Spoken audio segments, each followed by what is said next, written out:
Good morning, everybody. We are live again. Uh, you're listening to Politics on the Navajo Nation. Welcome to all of those that are joining us. I appreciate that. And um, we're going to be talking about, obviously, the Navajo Nation government. Akoho. I just want to say a few things so that we all have an understanding about what this podcast is about. I'm doing a podcast for the presidential candidates. I'm also doing a podcast for hopefully all of the council delegates. And I want to congratulate those council delegates who are stepping up and to be able to take the challenge to answer questions that are coming from the community. So please understand that. And the whole focus is that the Navajo Nation is if you really look at it, Navajo Nation is technically a business. You have money coming in, your money going out, and that's been ongoing for a long time. But the thing is that most of our council and the presidency, the government, are elected officials. There's a lack of knowing how to bring money in.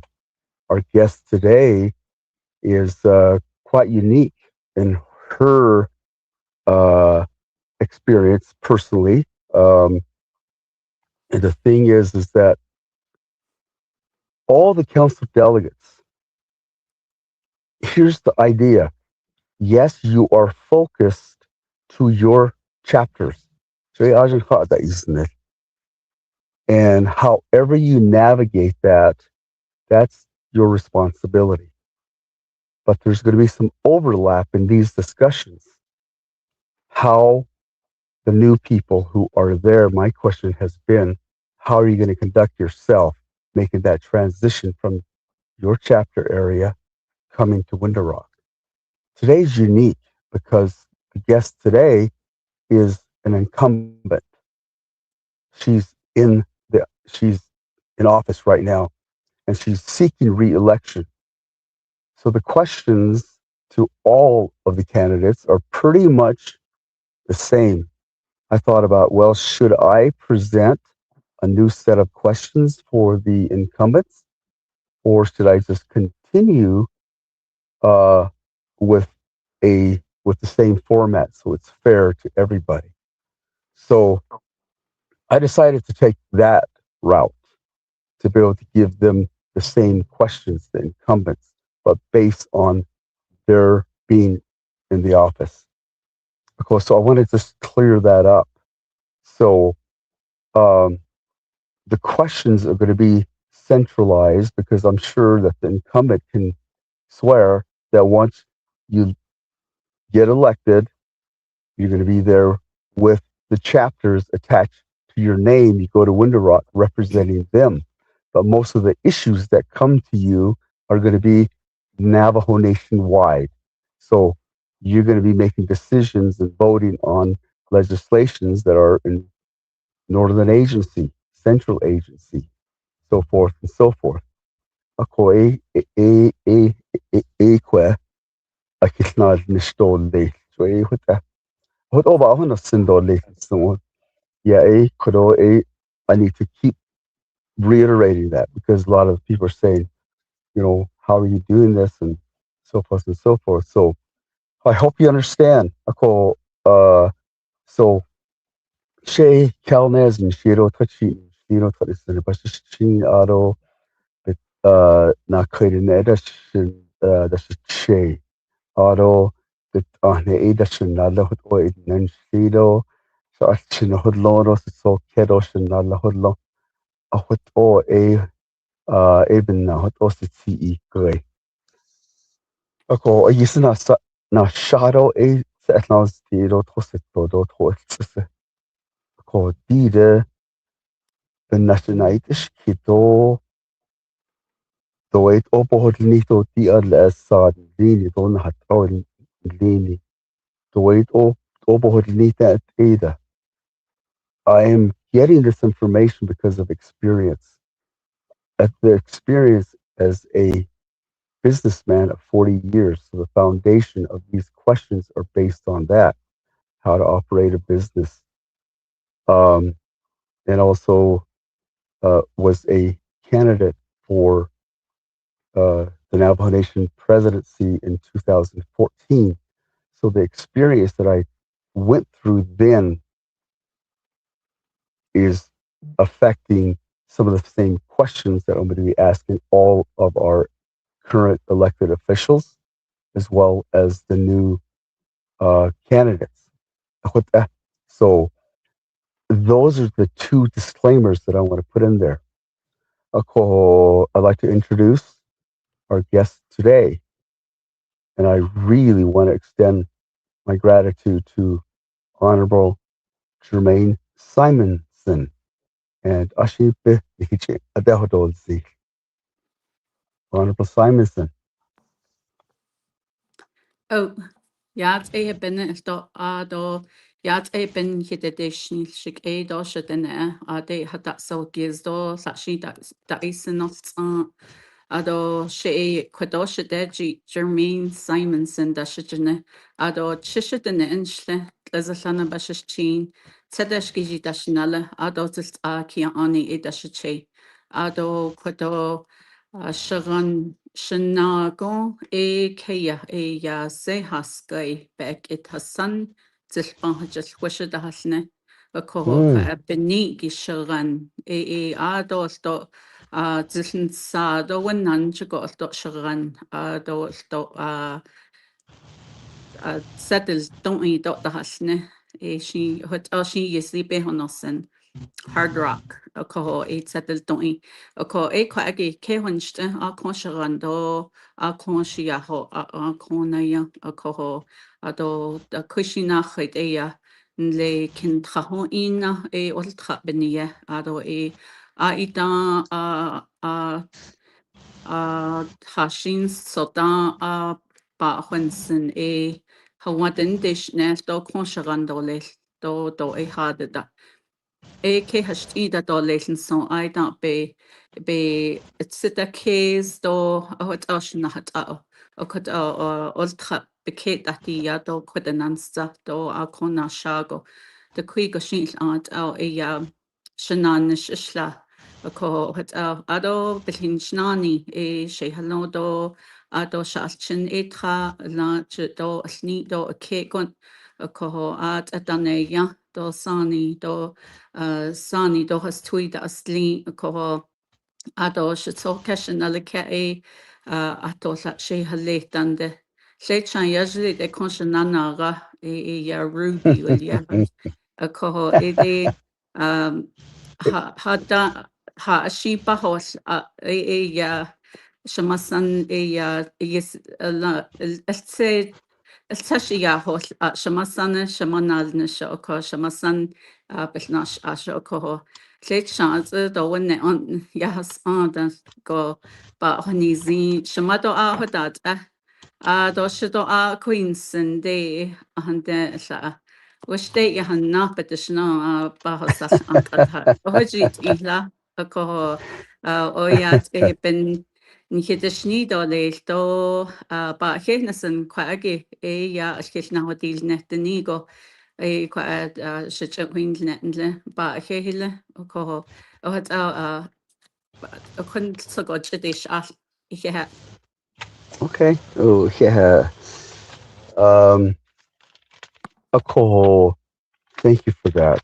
Ako, that's not sign. Welcome.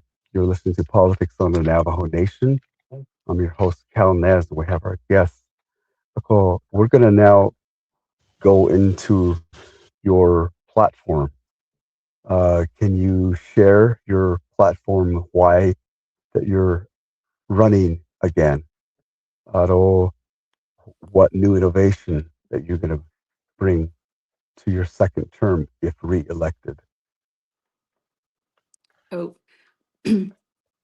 ako o hahol jijet na pahuinjne di de beshpata sa anawaliye benanish tsita o hayui ako ne shi ba hunenzen ako kodo ya Tratnas nilin has ade what da inil do di na kanana do leitin chayan do leil da has no hashin sago what da zoldo shi kot ya hag etadil ni do what da ako she anle da ba hansen kot ego beshmatas an da hit ni do ya kon ila do o dojo ego the Kushinacha, do Cheta Bacheta Hutches now, do Quatadila Halahot Elachino, a co I don't just Bahasan Hot Anna Nishiki, Ado I don't hot Albehas, see in later Nebetrat had the Shaho, Anni Dashasost at late, Shahosato late, Hajula Yadashadoh Nigo, a coho hot a quit do o quit Ishjaba Honasan. Ako ani kwete na nisto o yu in the hasti. Ado beshmata sa ane shileto aja hachagako. Inle hanago le kin datnaz kadago. Ado o yu in hitene ke hatneto ade behas ani o yu etaz ne on nihidit ito ya o hat hotel na has adon le Washington de jo adeo you see government to government di no but les nilnish aja jin inle a coho o ha yuig a di na chai quado ya de quishi ya shidden con ke haste do a sahanda le hon nasha do isens di ato beshmatas anishle heta Inta has igi behazan o a coho shapin that destination song. Coho de question has agi zitli Jean region beditne. Nile na asha hat de mil do na has edenes not din do tos din tra I chahata ita estes slatin do wa hi chahata ita yego kwa egi Nle Washington de behas anigi yego ben hihoditi. Quado Navajo Hopi land dispute o yego should ne tradi kai atin dische ik kanakai. Ado do kwaje kaya zisichin kwaje has anje kid Black Mesa aje sto sejin bakana akiedo yegon da ajnish. A coho ye o yui ya sejin chos do yego keya pitna skate do sto trohigi o yuin his chos lego ya sejin bis iligo. A coho dat hi atinde in the has ale datol nisiki. A co asago yego shinan sohot Nle Black Mesa reclamation isne. Ashil sago hot ego na anish il iho. Bekede hazne hashit kaya anle de et ahegi it a kot in dolni jo odia reclamation. A ko dia do hajon pa wind ida. A ko kodo ashin when jodat ye dat chi. Sigi shi the neba Washington aja has anja da inishigi OSM dat ahigi. Shi si benan nishtole. Kodo be has ani jobe hadadet di hotel kea stedol nisla da hat nigo. A coho shi si basala nke the neba Washington con de ba is linat ani dan linigi. De yin daz nishtole. Kodo unle Washington kin halgate has de do Peabody shi yelin dal nishto sho di hajost anatle do dot listen do yat don jono o leta. A co be has anigit do big ehonos ingo o le has o le geni do le ade. ako kodoholjish dohojoyen ncha akunninda ako hashin sago eshi nahoti o yen trago nahoti Nkoho ekwaigi yag di nachai trat nachai si banasht do benashnish Pado shedene le Black Mesa has ade etan nigo sabe etan hadit ahilan ha adilin Washington wishte dide reclamation will yehi hadel nehi anatle significant permit revision yilne hajo anatle dide chil dan linigi ya adat dan lini de bekashi but de choji ado hashin sako pinta tahalno do ta alchinigi ya but jo o yu besinta so gate benna dotlehigi di ya cheat hade shi chilo kwa lai donde hajo lehit ita bekashi de beton di yada ako di sa hajosh enakle akone ado sto tro nye tro hashin sago bataho nle de we nle ya de sakat na halen deep aquifer yilne deki o yuichi sol benina shi kaya kat nas kado da yehudilti ado abakagi dot trodanas kande trohadal donde trohadal sonde eya ataten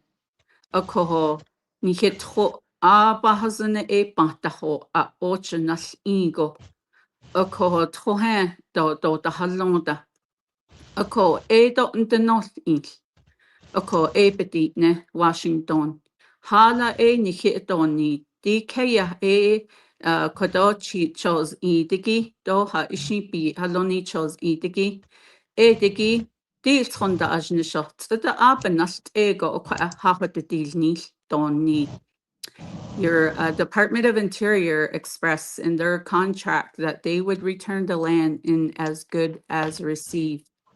That's the standard. That is the standard. That is what we want. Ako digi you see kapanashnish the kui the shi nal sosi kate. Ako di nihagat ahigi uyu aich dan li that's ye dal that's hashit leg atrat nach papa. And now so or the quick or dust on the halinago or just requesting for consultation. We dwindled it down to a request for consultation. Ato anan neta. Ako in his bahas and other creature what on lego not so sedil what ego could a shati place deepa shati place. Think that the need is study no.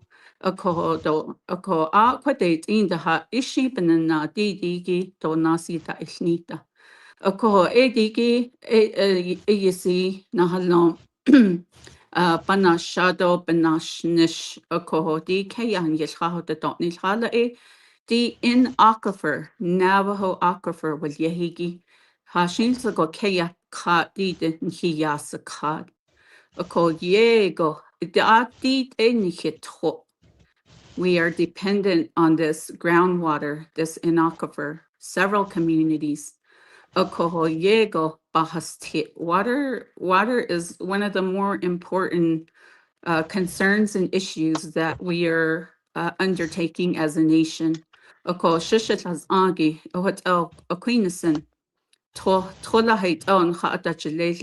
nowhere in the United States, I don't believe there's any place in the United States that an aquifer has been reclaimed. How do you reclaim that? Who's going to give us water to if it needs, if it has reduced to so far?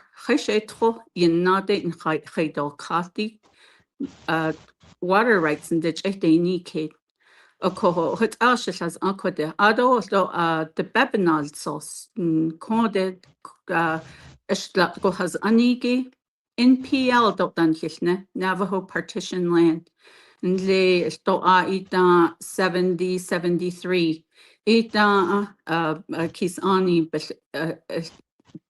nan hit that nel ishin le Washington le that kwa keya benina koho ita esto nalsos de bebenalsos in hits in hirata hasnel. They were cancelled in 1973.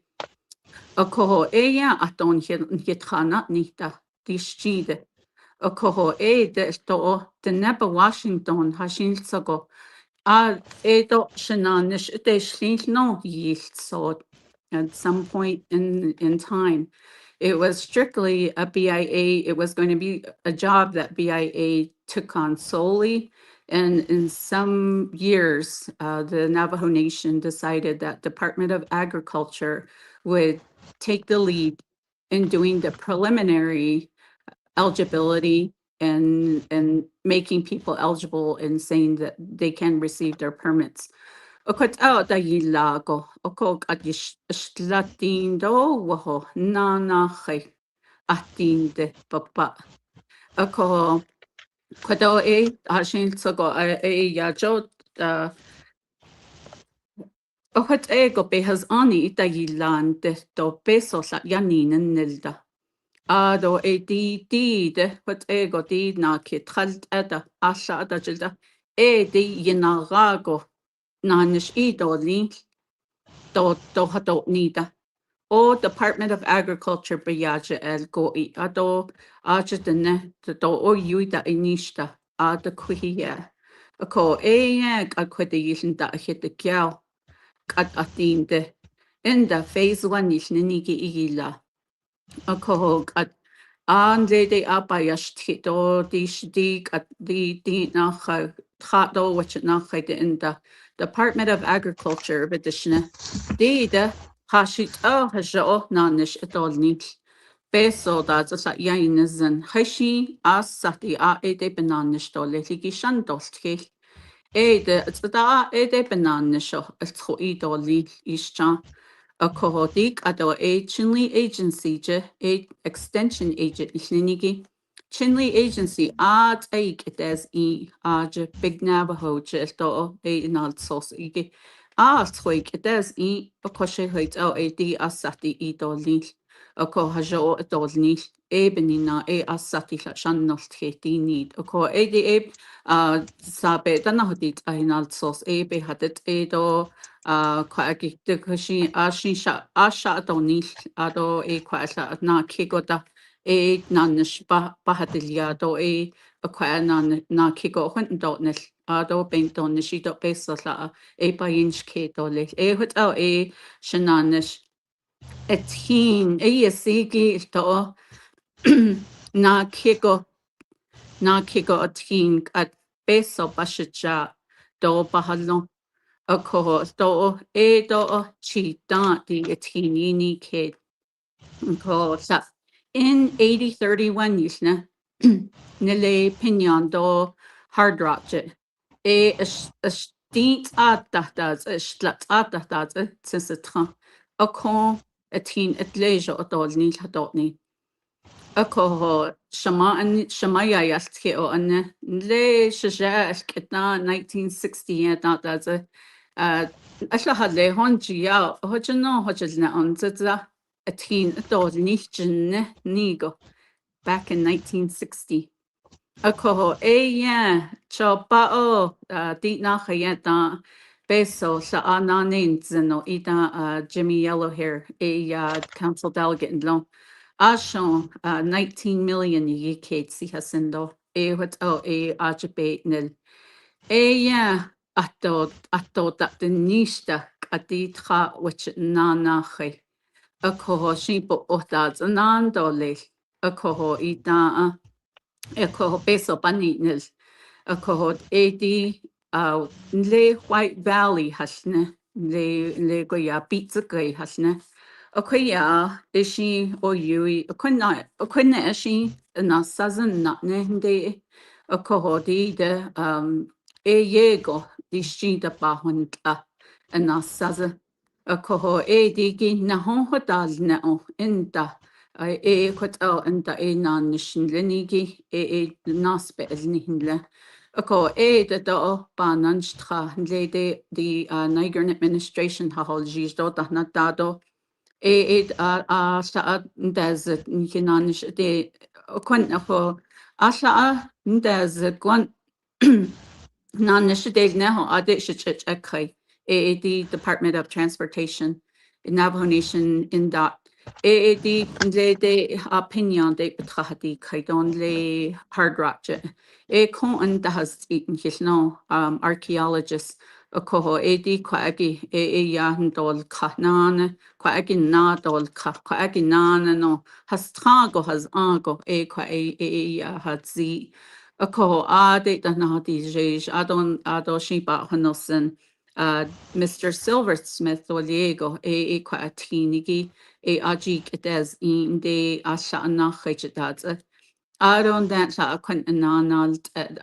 do oya do job nashnita the question quint kai de con quite he halana hot a halana hot additional a ko ya archaeologist but sasali do shani den that all nation sunday ana do na needs that Hajala is state the snow aja han aja na des kidne jo ya be contract with all not so spakat but es rat dit akon not non nishnin into bedit ne but be na so had di netto ligo in date le no sa an na khay akwagi akwad non do bin na an nishon Ako digi atinde bedenil kaldo nhilpa o denne hashit oik edat ti ako hashit o a team do benan nishta shit that nila shit a team benash nishna halon hashit o do a team benan nishta na hot that nila ako ado o denne ebed the shnila di beshmatas aninitli Beson linigi chihidit do the hashin da niche executive branch viaja da niche aja bahi niche aja yin dalnish a koho ya jo aja aban nashin tra alcha ado do she do shia do si shia do da nishta kwaja dana benant aja biaja da niche ischa the snow da banahashnetle da alcha ban nashin traho. Ako Kwanzago Holjish Aja in 8031, right at this moment for the Navajo Nation and for INDOT, it is one of the longest and biggest road projects that they are undertaking. And so it is, a road that is going to cost certainly over $55 million. Ako Hashinzao beso bachot hochopa hihil chanso. It is taking a long time. Ako aro Black Mesa jesto ya in 8031 you ke kontole de aja ko do na saza ya do aja panghaten ako aja ko ya na on nishiki ni alaja elwet ako ge shi ashong the construction season danisha le na na khayda da inda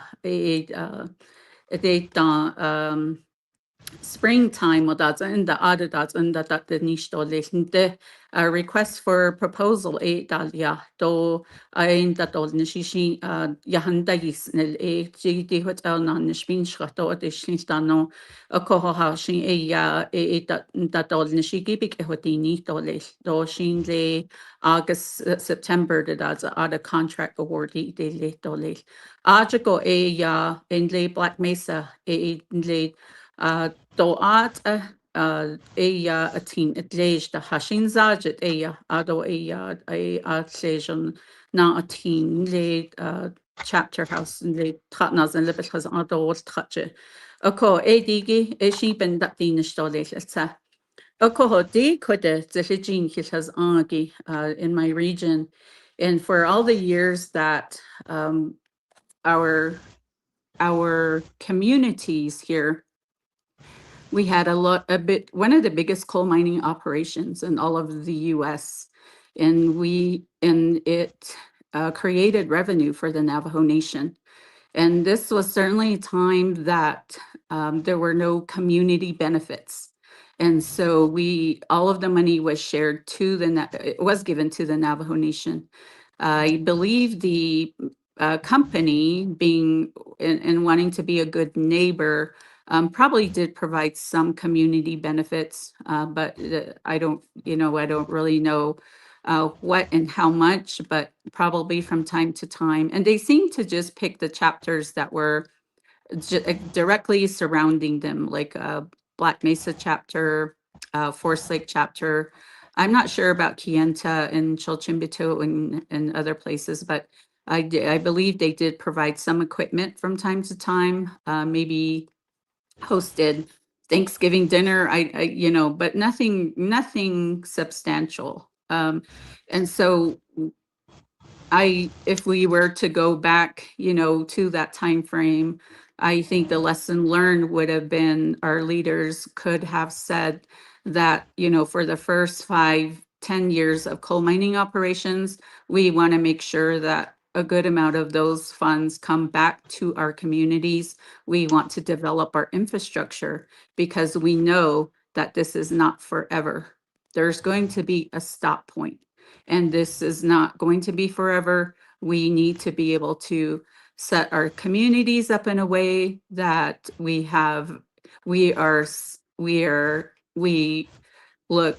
healthy, we're good post coal. We need some kind of transition. Those are things that I really think we could have done. And today we don't have one full connecting highway anywhere in our region. Tchin Otahaskal, so those are things that I really think that we could have, we should have pursued back when the coal mining operations and the revenue was coming in healthily. So those have really been the big priorities. Though each one of those issues, I believe, is really a full-time job in itself. Each one is a full-time job. And so those are three big things that we have been grappling with here in our region. And then also just, trying to, the other things that I was involved in was our making sure that our senior centers, this year we had an opportunity in this council, 25th Navajo Nation Council, there was a large group of people, large group of delegates who really were able to come together to say that our senior centers need to be either replaced or renovated. We want to make that a priority. But it didn't have the support of all of council. And so I think this council, we were able to come together and I was able to get two new buildings, one for Pinon and one for Whippoorwill. Again, the issue then again is getting these projects moving. And again, we gave the money and we awarded it to DCD as well as NDOH to do the work. So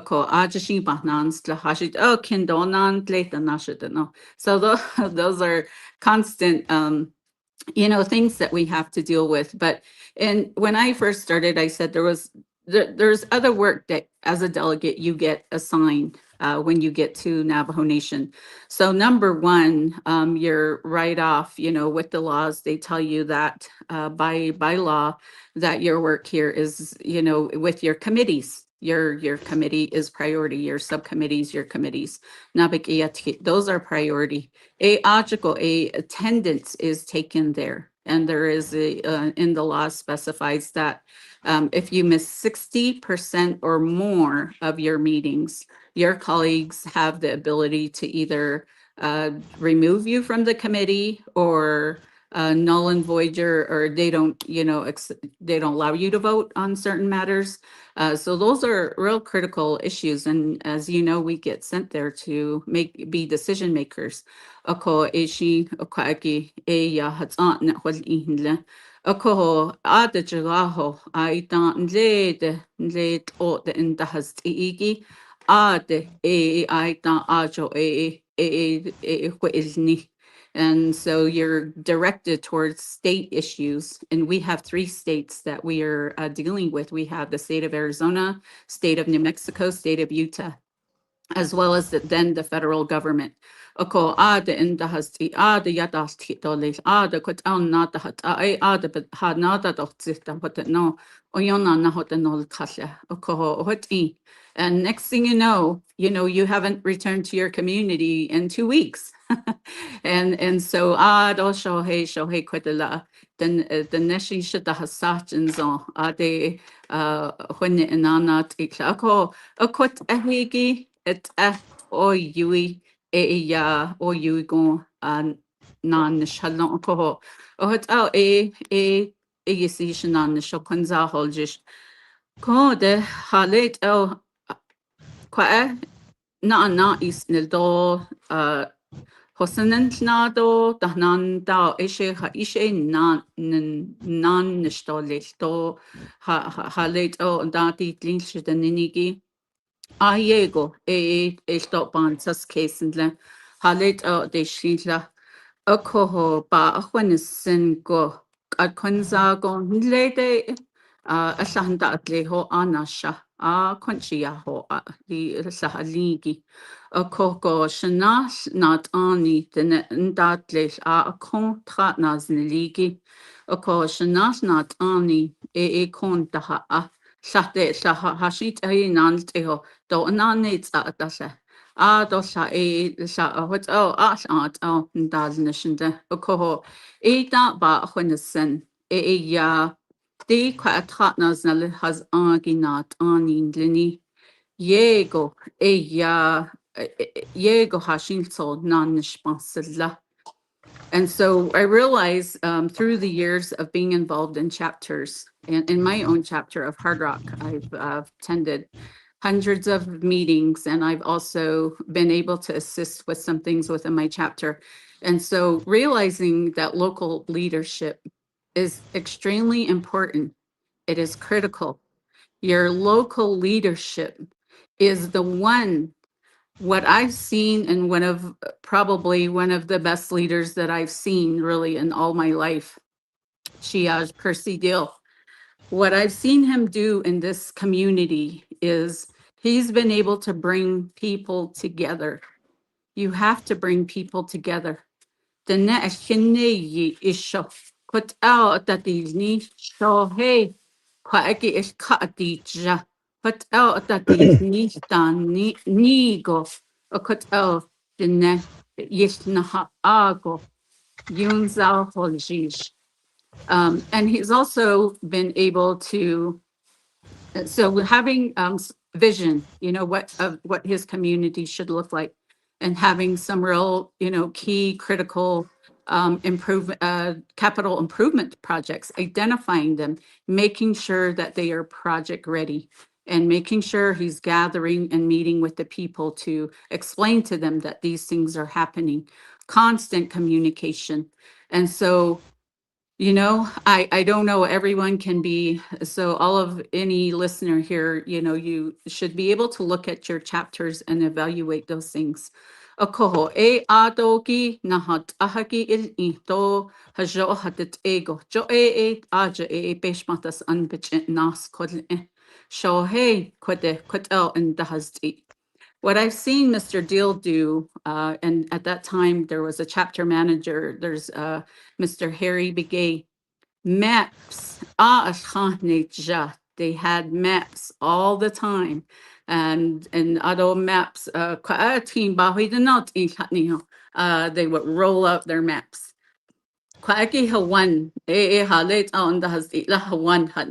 Roll out their maps. Auto emergency declaration roll out their maps. And I think as a going into, if elected and going into second term, I want to be, up to this point, I've really, been able to see chapters and how they function, and what kind of leadership is there to help plan with the people. I think, there, I feel like, because in my heart, I am a community organizer, and in my heart, I believe in bringing communities together and leadership together. And so in this next term, that would be something I think that needs work. We need to pull, communities together with the people, get back into that planning, identify key projects, make them shovel ready, and get them moving along and looking for funding. So and that certainly, it is a very, very much a balancing act. When you start to come back to your retreat, back to your communities, that also means that you're moving away from federal, state, and federal and state activities, and overseeing other issues that pertain to the entire Navajo Nation. So again, and so I think, no matter what you do, there's scrutiny and criticism. Well, I appreciate you sharing that information with us. Ako so shinanta kwege.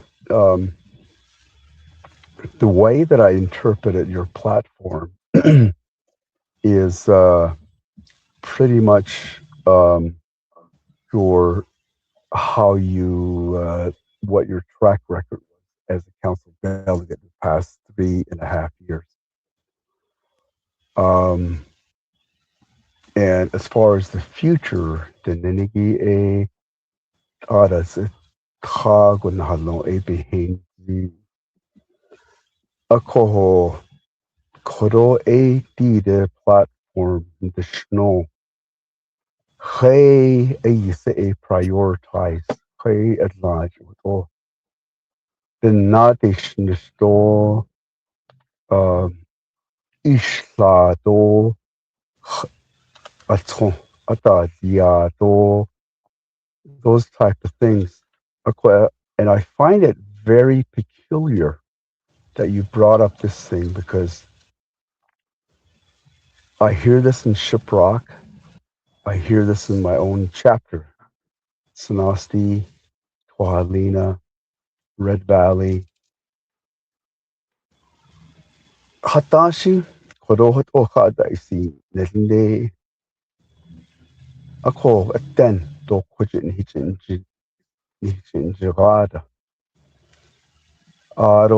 So you brought up some issues that talk about that, where what I even said in my opening is that the responsibility changes from chapter and you go to central government.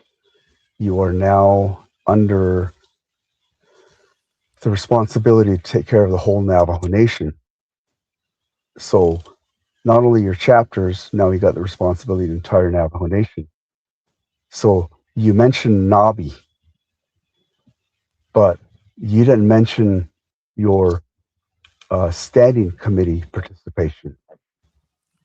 So that's another level of responsibility. Ako, how would you rate yourself as far as your going back to your chapters? How often did you visit your chapters?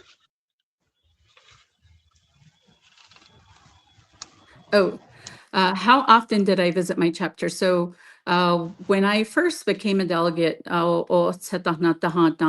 if you recall that when it was winter season, we took our oath in January. I see patient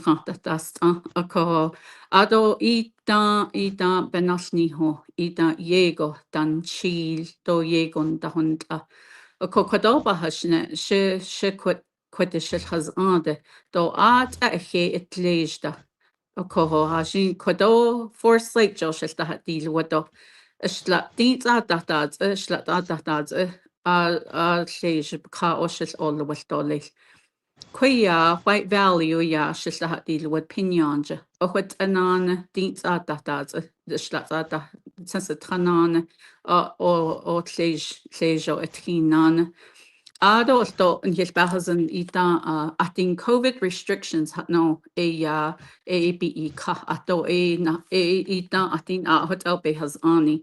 Ako the virtual meeting desniki a hot ita. Ako o da na dane da a virtual like you see change on a stradads and there's slapdads and strad has strand Ako o nahashne ajago ada da sahadlon virtual attendance igi o kut ash on sahaho jiego da hashtish ako ado a kon Kodo Hawadon Halon or Kona Hashne and Ko. Ado Navajo Nation just out on Hahas on Hahol Jijinle. Ado COVID restrictions were lifted and Ado Asanda at Lehonde Kai Nastli do Heaton da Alte Diego Nastli Ko. And so again, what I can say on quite honestly in reflecting back is you get I should speak for myself. I got caught up in all of the activities really in Window Rock and at the state level and at the federal level. I do really appreciate and I really do like advocating at those levels. I like talking with congressional people. I like talking with different agencies and if we can, their secretaries, the people who work under them. Ade yashtio yo benestle do put yo nanish benestle okot ego ade hidden aqua by tigo. So there were some real critical issues, as you recall, when we came in. There was the Indian Child Welfare Act was being questioned at a Supreme Court level, and there was a lawsuit, and we were right away we were whisked out into the state of Utah as well as the federal government to talk on those issues.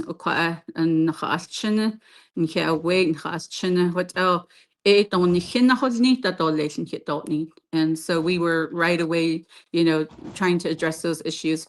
Right away, we were given the task of water rights settlement, the Northeast water rights settlement.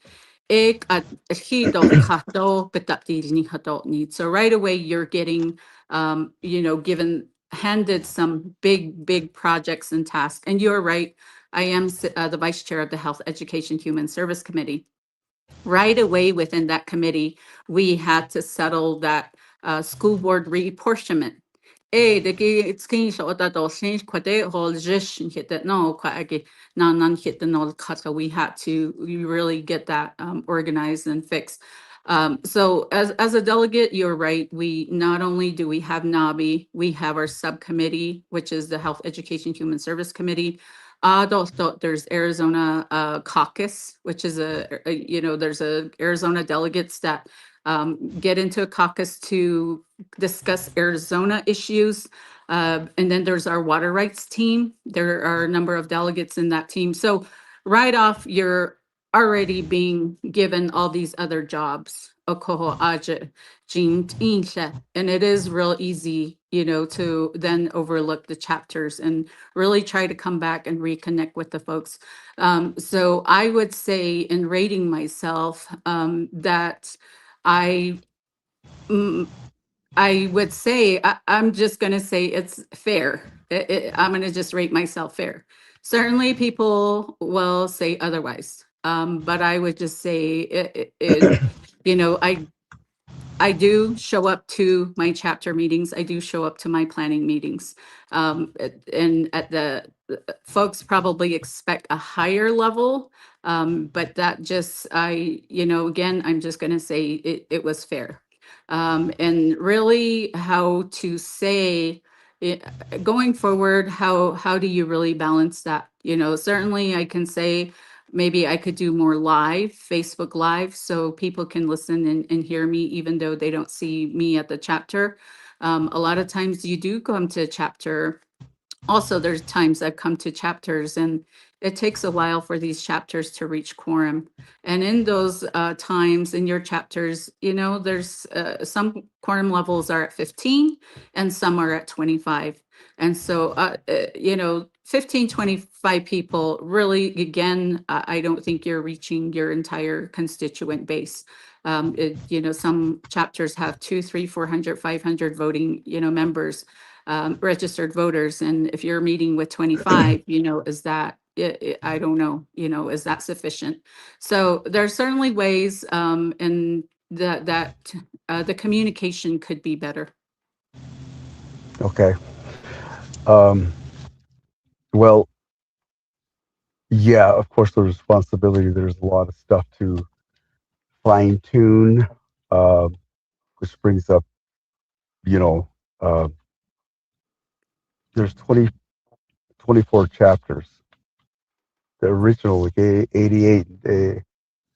So it almost sounds like you guys have to, in order to get better service between central government and your own chapter, maybe increasing the Navajo Nation Council.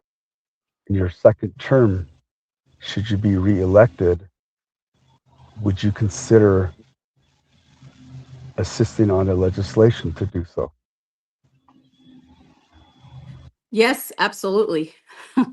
Yes, I would consider, there are talks, among colleagues, and they're saying, I believe there was one delegate who did mention that they did either drop a legislation or they're going to drop a legislation, and that was going to be increasing delegates to 48. Certainly, I've heard one or two delegates that said, just, we need 110 delegates, which is above and beyond the 88 that once was. And we talk about our history and our Navajo Nation government and the reason that we went from 88 to 24. But now, after having what, maybe four, five delegate, what do you call it, terms that the delegates have realized at this point, it's just impossible. It's Hmm. impossible to really adequately serve every single one of your communities. And it was interesting one time, one of the chapter members approached me and was upset with me because I don't come to the chapter all the time. And they said, well, our previous delegate from this time, and mentioned the name of the delegate, came to every single one of our planning meeting and chapter meeting. So I had to go That, back to the poster, the delegate poster, and looked up his name. And that's back then they were Dwight, the right? 88. Oh no, it was a different delegate. But he only had one chapter at the time. That was the time of 88. And so I thought, okay, people, like, come on. They only had one chapter. Of course, I should hope he was at every every single planning and chapter meeting, because he only had one chapter. So I certainly would love to, support legislation and be help in, creating that legislation to increase the delegates to Okay. 48. Then comes the Okay. issue of budget, right? Budget. Okay. Well, yeah, there's a whole nother question on that because I don't think that the budget, supposedly the reduction was the reduction of power, but nothing has changed in terms of power because the council delegates still have the same power as the 88. It's just 20, it's just less council delegates having the same power. And because there was no help, they added LDAs. And the LDAs then added, it's almost like back to the original. In fact, I've heard figures that the Navajo Nation Council has the same budget, if not even more, than what the 88 was. So Mhm. there was nothing accomplished as far as the community looks at it. But let me ask you, this is the last question about what you presented, and I'm just basing this. And I look at several notes that I took about your track record and also what you want to do. As far as your track record in the last 3 years, which one of those things, or if any, do you consider yourself your accomplishments? You mentioned a lot of them, but which one was accomplished for your community's chapters?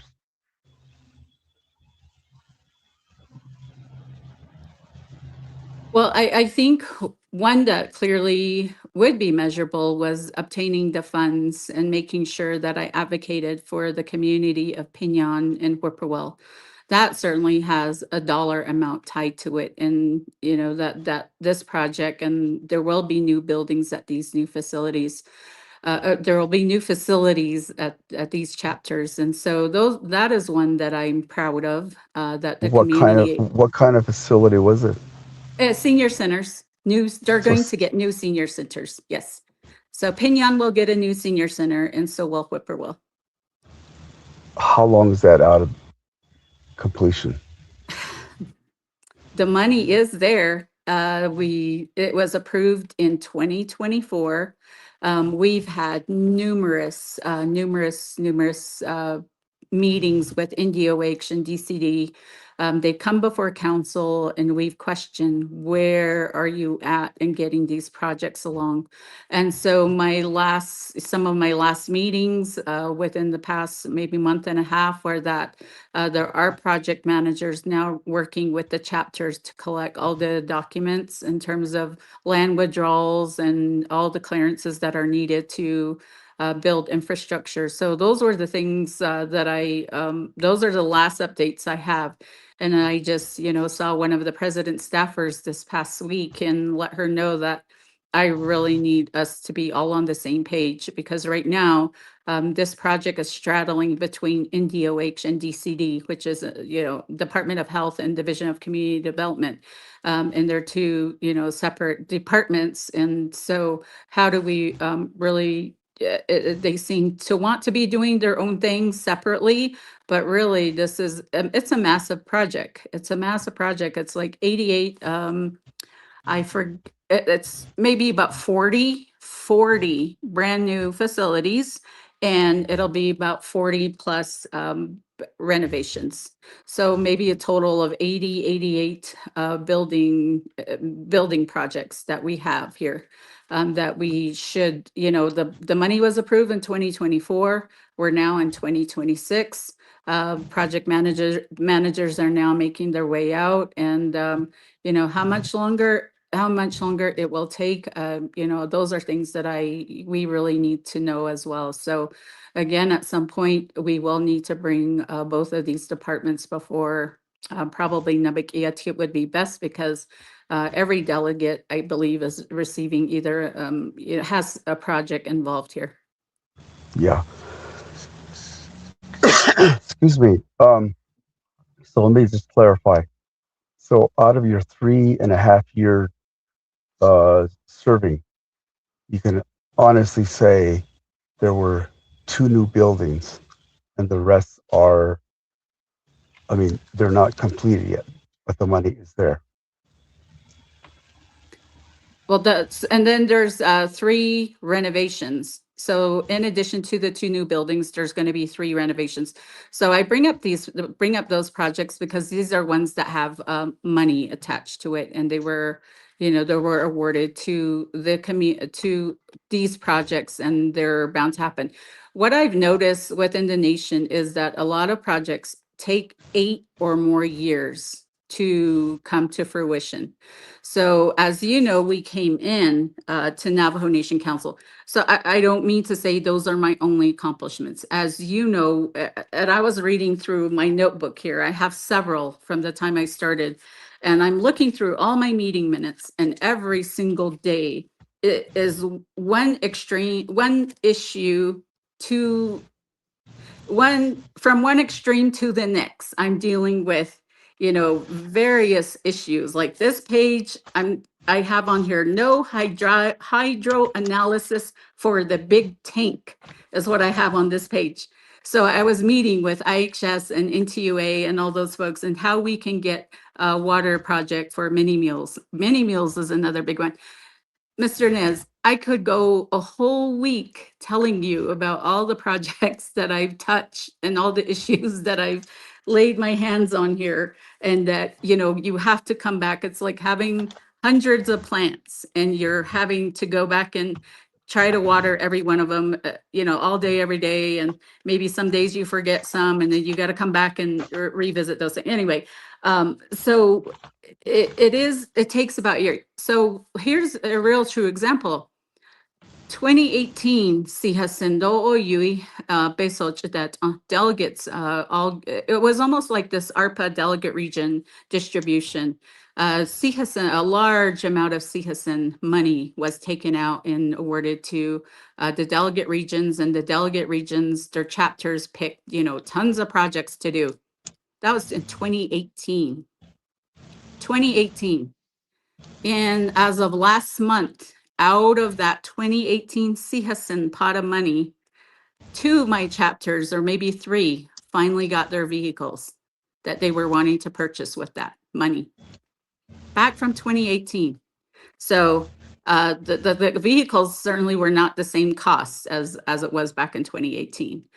So those are things, those are real critical issues that we deal with every day. So I had my hands on CHACIN as well, trying, you know, really meeting with DCD to say, when are these projects moving forward? Now, remember, DCD has those CHACIN funds that they have to expend and do projects with. On top of that, we gave them ARPA again, which is several hundred millions again, you know, millions and millions of dollars again. Adok Ade Senior Center, over 100 million again. So it's project upon project, you know, with a department that really only has 7 to 8 project managers. How is that even possible? And so those are critical systemic issues that we're dealing with. Okay. So how would you grade yourself A through F as where you're at right now as a council delegate? I certainly would give myself an A. I would give myself an A for, you know, all kinds of reasons. And I don't know if you want me to go there. Okay. Um, let's go on to the first subject. Man, we've been on the air for 1 hour and I haven't got to the first question. So we'll try to go through this as quickly as possible. When you reach the Navajo Nation Council, Adashi, you demonstrated what you said you did and what you're working on. You serve on these committees, and so there's kind of a little disconnect that happens, and from central government to chapter. Akoho, you're on the standing committee for HESI. What do you what was your attendance rating, and what do you feel like is your biggest accomplishments on HESI? So on HES, I'm going to say that my attendance rate probably is over 95%. I've attended a majority of my meetings. I've been excused maybe a handful of times. The times that you get excused are if you are engaging in a government to government meeting. And so those are the reasons that you get, you know, you get excused. Other times I might have been absent would be because these meetings are set, regular meetings are set every single Monday, the second, third, fourth week of every month. It is set. There's, you know, the only time we we don't do that is if there's a holiday or if there's absolutely something critical, we know that, there won't be a quorum. And so we may have to cancel a meeting and reschedule on another day. But that hardly rarely has happened. So I believe I really commend my HES colleagues that every single one, almost every single one, all of us have really had great attendance rate. We do come to our meetings. We start almost always on time. We start at 10 a.m. There's times maybe at 10:10, but never more than 10:15, 10:20, 10:30, unless there's some real, major technical issues we're dealing with. But that I can say hardly has happened. But Okay. as a committee as a whole, we've done excellent. Okay. Also talking about what you've done in terms of your activity. And remember, I looked at DIB, Mhm, whatever you call it, and I looked at the sponsorship. mhm. Uh, how many did you personally sponsor or co-sponsored legislation? I would say, I don't have the exact number here with me, but I guess pertaining to HES committee, so typically you sponsor your regular ARPA project legislations. If there's any cap legislations, those are always just, typical legislations. I sponsored the 477 plan, which is Department of Children Family Services, wanted to be able to take on and received the money directly for Department of Children and Family Services. So was able to sponsor that legislation. Where I sponsored legislation for the protection of POD medicine and the advocacy that we need to do in Washington, D.C. There has been, I think I've done a couple of cap legislations. So there's several that I also co-sponsored. Mr. Nez, I can't tell you right off the back what those are, but they can be Okay. found in DIBS. Okay.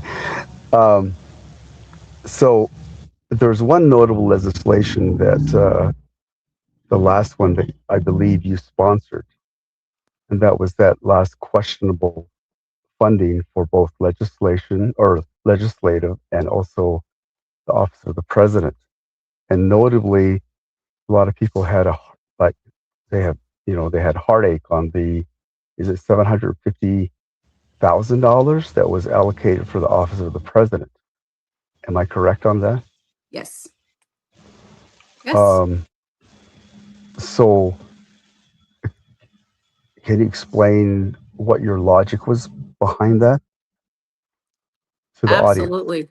I was hoping you would start with that question because I think we could have spent a whole hour and a half on that.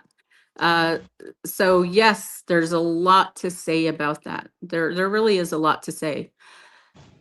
Serving as in a delegate position and really, your work and doing this work in Windrock and having to give each others a budget. Opantas queso. Nle da dohajon pahotis at the hot ego at the nebenant executive branch do beshpantas on hot ego peso yan do peso anje quil do peso yin na da asheni ni do yo hot pahotis at the da. Kodo Bayanski, certainly there was a time, and I think Shirley versus Morgan is a big one. That has really been, one where the delegates felt, in the very same situation that we're in today, delegates felt that, Mr. Shirley was not being, careful with the money.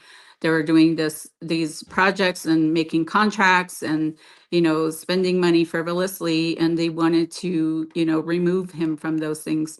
Ohot alcheni iltos do ye niltos kodo delegate the nebenant ani tato gas do o hawampe do ni hodot ni nda ade do ni hidot ni hitch and na ade o. That was really what happened during that time. Adel don't and that time was 88 delegates. Peso do jochos ino that should know basic nikido hodat and hidoni. Nikido hodat. And that's when all the was it the discretionary funds fiasco was all uncovered. So hey, your backyard is not clean either. Look. And a lot of people, were charged with those things, a lot of delegates, which I'm surprised to see that, some are running again. But here we are, we forget those things happen. So what I'm saying is throughout the history, besides that time, there's never, from what I understand, there's never really been a continuing resolution or, real trouble and real fights between two branches. And so in this 25th council, the fight began 2 years ago. And so there's so much context to this, Mr. Nez. There's just no way we're going to cover it in 20 more minutes. There's just so much. My goal, so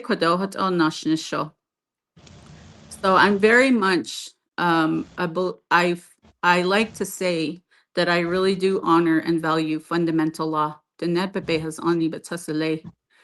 A quint inigo epis nasnish.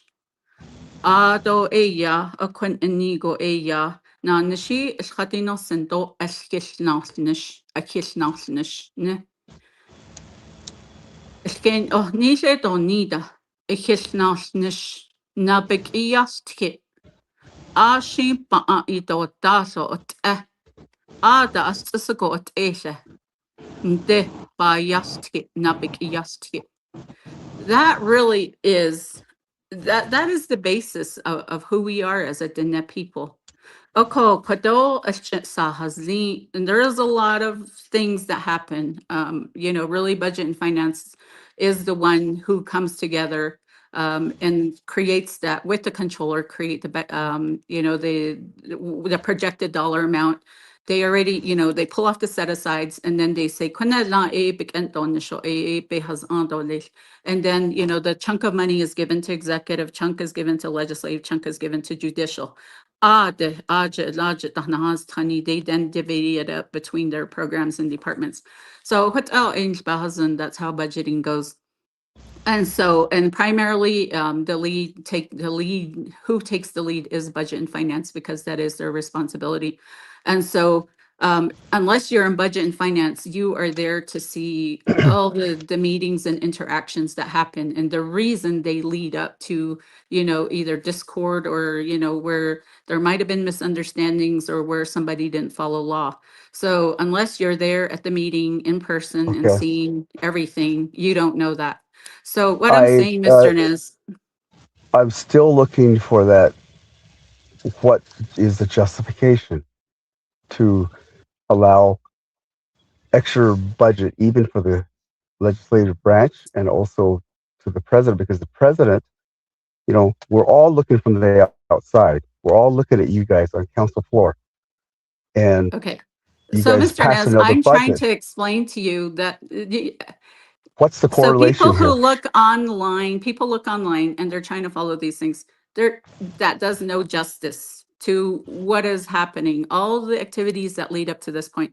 So certainly the 750 request. So what, primarily budget and finance and some members of council will tell you is he did get his. So what they do is they give you a base planning amount, and that's the way that budget and finance has set this up. It's a policy regulation that they've created, and they're saying to each division and each program that this is how much you spent last year. According to your expenditures from last year, you spent $100. Therefore, this year you will get $100. Your need might be $300, but they're going to go back and say, well, you spent $100. That's how much you worked, how much you did, how much you've been able to do what you've done. We're going to give you $105. So work with that. And if you can justify that there's a greater need than that, then you come back and ask for that supplemental funds. So remember, the whole fight is budget and finance, and some members of council believe that the president got his base planning amount.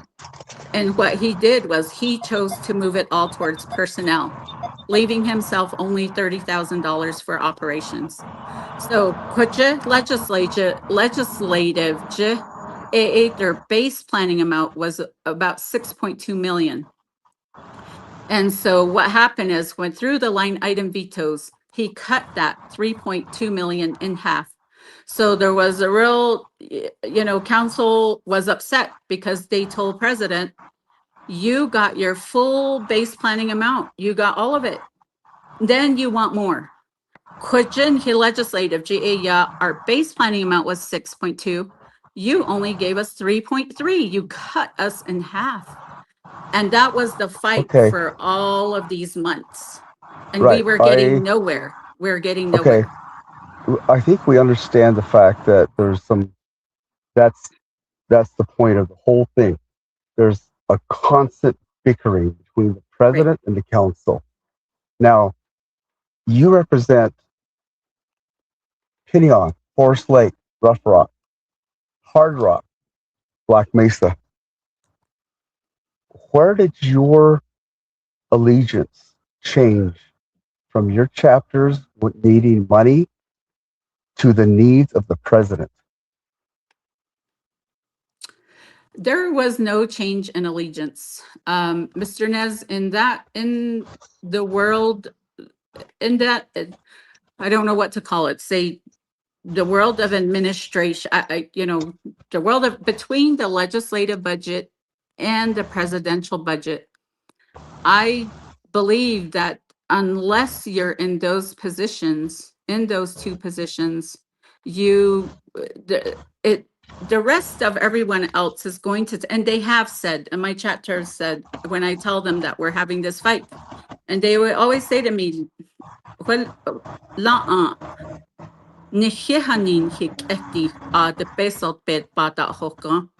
that's between you two.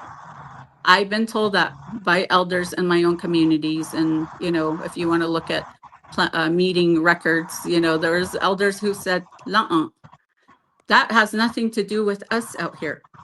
That certainly was a job in which we as delegates have to do as delegates, as well as the president of the Navajo Nation. We have to come together to figure that budget out and to agree. And maybe we have to compromise. That's a budget just between really us two so that we could function, we could operate. So with all the line item vetoes, so for 8 months, our travel, we had no travel funds. And so as I'm telling you, we didn't go to the state of Arizona. We didn't go to Washington, D.C. There's a lot of critical issues happening. So we've had no travel funds. There's a lot of, if you look at the line item veto, there's a lot of funds that were, lined out that were very critical. Office of Legislative Staff, Office of Legislative Service, we only had three attorneys.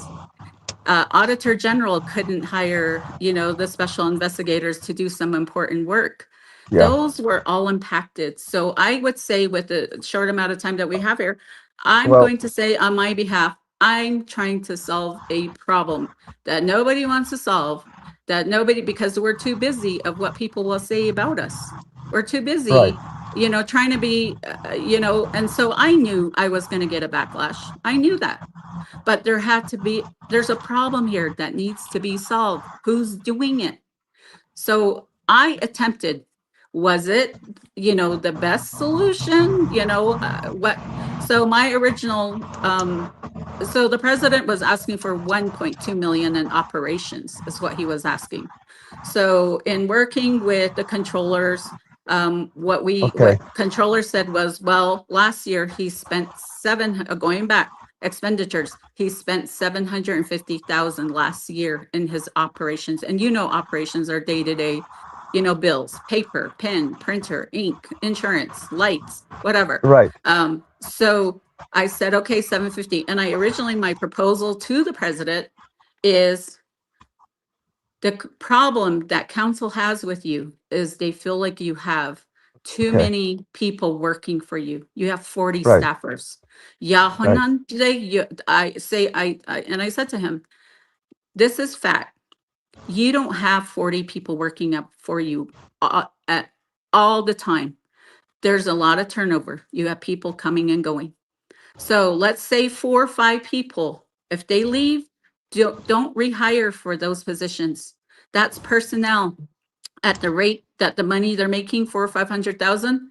Just call that operations. Do a budget revision request. Don't Right. rehire 4 to 5 people, and let's call Well, that 400,000. So okay. 350 will My match you. question here is, I'm just trying to figure out what your train of thought was. If you're going to fight this intently for somebody or for some branch, you would think that your allegiance would go back to your chapter. Why are you so concerned about the office of the president? So I don't think it was the concern wasn't about the office of the president. In trying to introduce that emergency legislation, attached to that legislation was going to be the legislative branch's legislation as well, the dollar amounts that have been vetoed. And for whatever reason, that legislation was not ready and was not given to me at the time that I introduced the president's Okay. emergency legislation. So it was Okay. not, I'm just not fighting for the president. I'm fighting for all of us in legislative branch. We need to Okay. work. We need the money to work. All right. Let's pivot on to the next subject. Let's talk about the $24 million. This is one of the biggest financial debacle that's hanging over Window right now, and it's about this housing tied to IDSA and city home. For those that were sleeping in the mountain cave, that's kind of the background information. The executive branch says the money is safe, tied up in legal recovery. The council has demanded to know what happened to the money. And the controller is saying, you know, that the money did go out back in January 2025, but no homes were ever delivered. So everybody's kind of pointing fingers, trying to wash their hands of this. I want to know, in your opinion, who was actually responsible?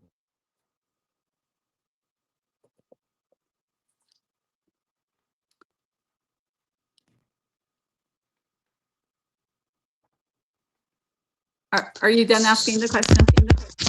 Yeah, that's the question. Okay, you paused there for a moment. I wasn't sure if you Okay. lost service or. Yeah. Who do you think? What do you think was the problem? What happened?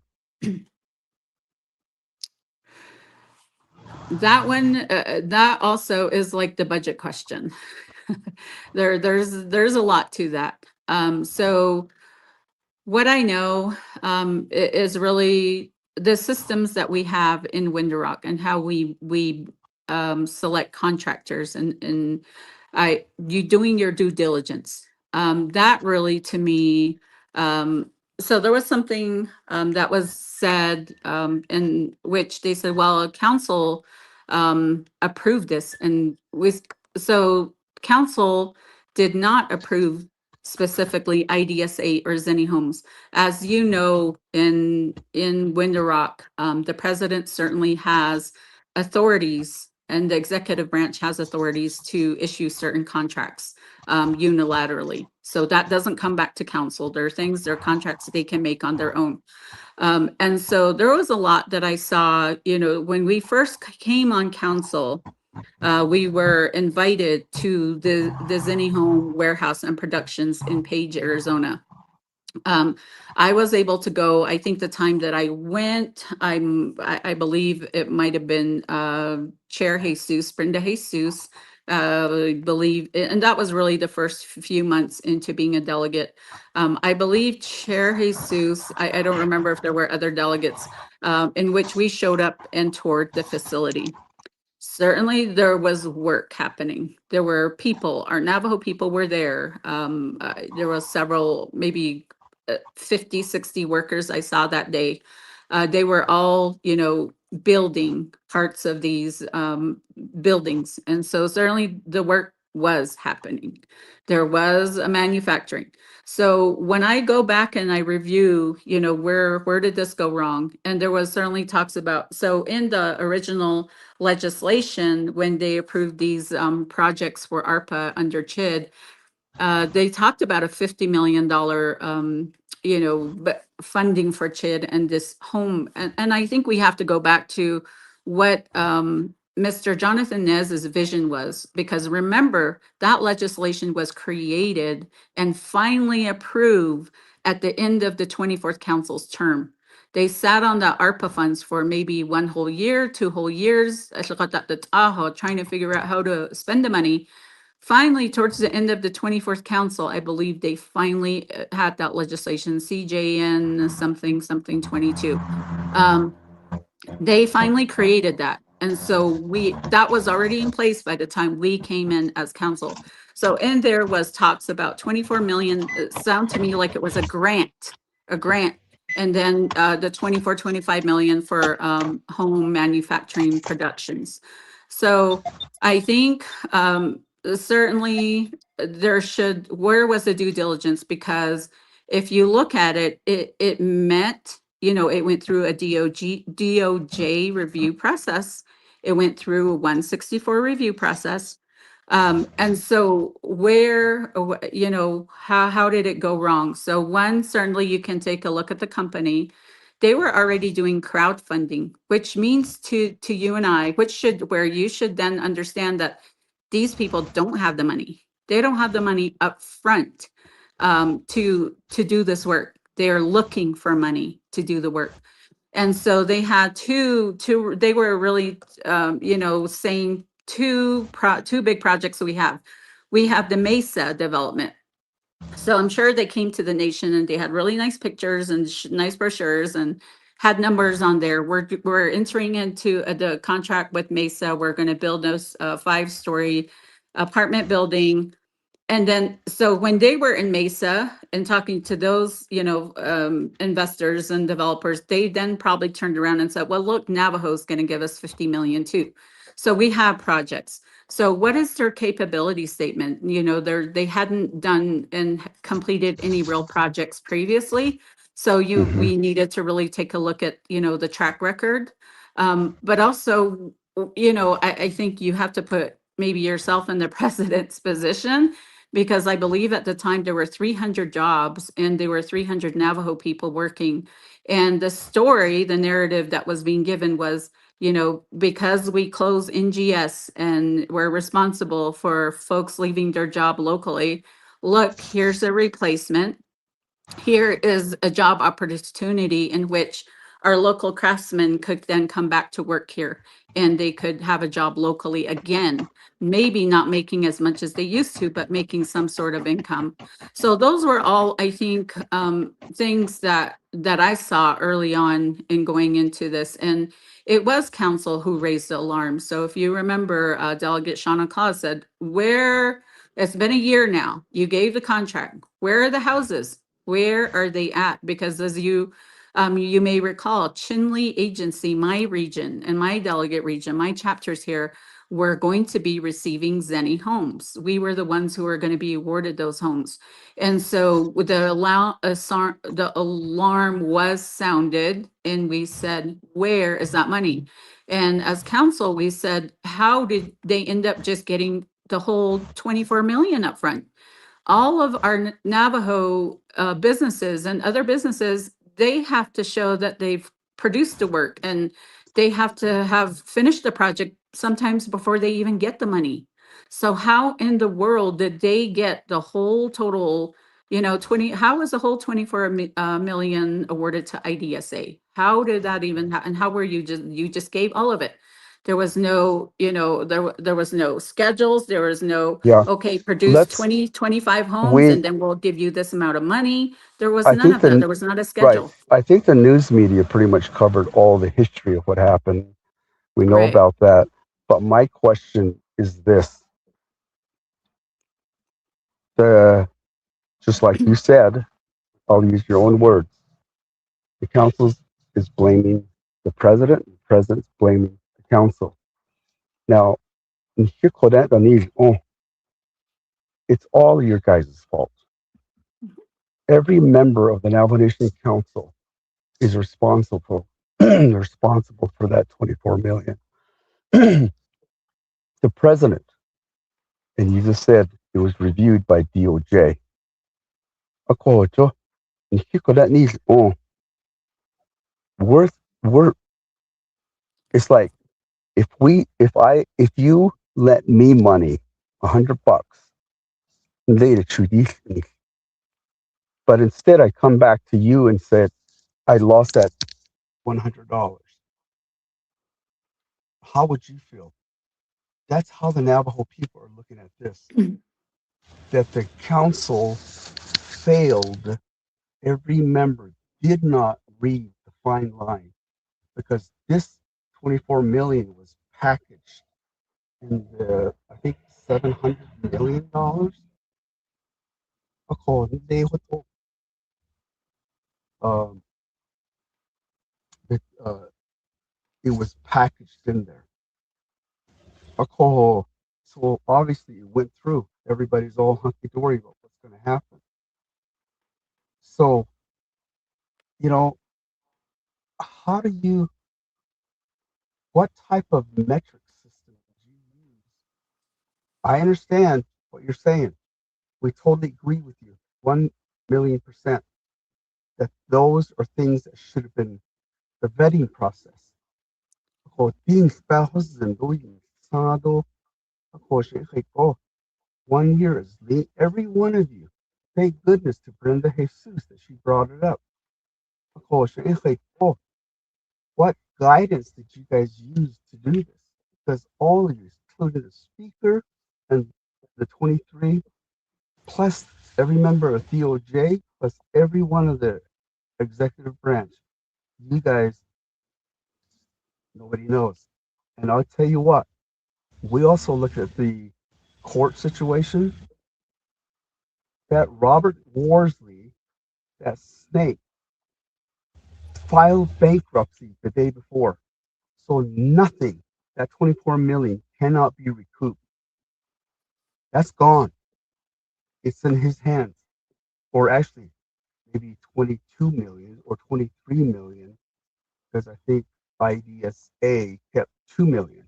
So, but whatever the situation is, that's all locked up.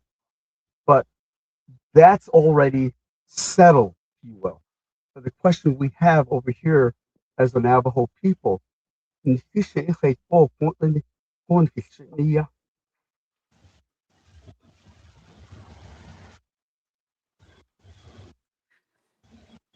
Oh, so I guess the only thing that I can say about this is, um, so we all got news that the contract was awarded and it was awarded to IDSA.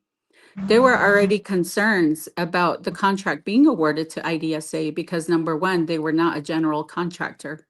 So we, right off, there's delegates that, raise that concern. Why are you giving money to IDSA? They're not a general contractor. Well, then, however way that company went about and decided they will subcontract, the work to someone else, and that ended up being Zenny Homes.